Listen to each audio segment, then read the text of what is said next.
A general discussion on filters. Okay, so I've got a couple of things I typed up that I'm going to read, and then I've got a couple more things I've got on my mind as well. One of the thing is do aquariums need filters? Well, not necessarily, but you would need to clean the water pretty much every day, depending on what's stock in the tank and the size of the tank. Even betta fish need filters. A big thing with betta fish, people think they can survive in small containers, which is not really true. I mean, they can, but only if you change the water out or have really good filtration for it. So, even betta fish itself need filtration like any other aquatic animal or fish that you would have aquarium.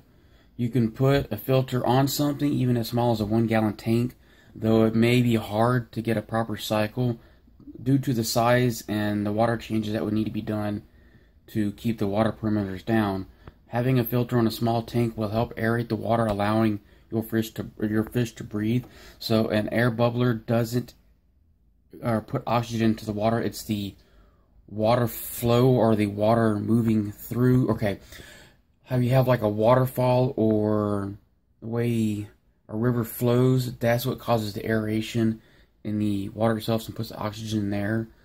The bigger the filter, the better. So let's say you get a 40-gallon aquarium.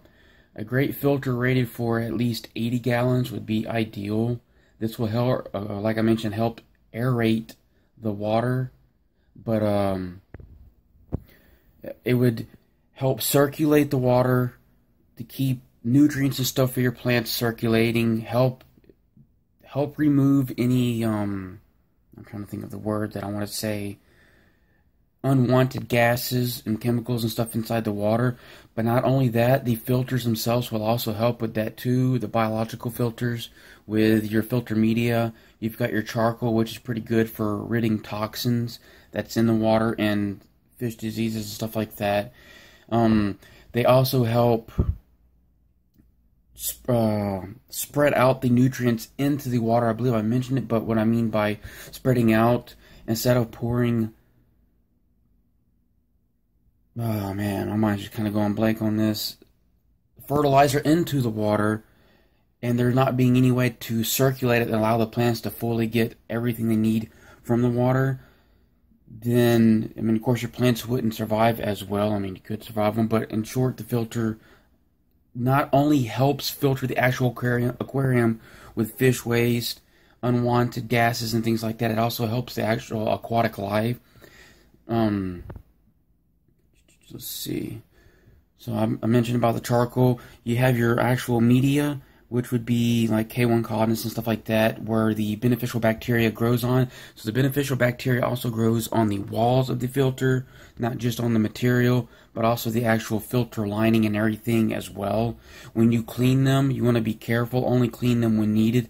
Replace the filter cartridge, and a big thing you want to do is rub the old filtered cartridge onto the new one to help transfer the beneficial bacteria, so you don't have to re-go through your cycling and everything. Other than that, it doesn't matter what size of a tank you have. A filter is a must, in my opinion, due to the fact that, I mean, it helps the actual overall life of your aquarium. It also makes maintenance a lot easier. If you got a large aquarium, you're constantly changing out gallons upon gallons of water, whereas you have a filtration system and your tank is cycled, I mean, you can go a month without having to change water, depending on your bio load, how many fish you have inside your aquarium. And other than that, really, filter, yes, a must.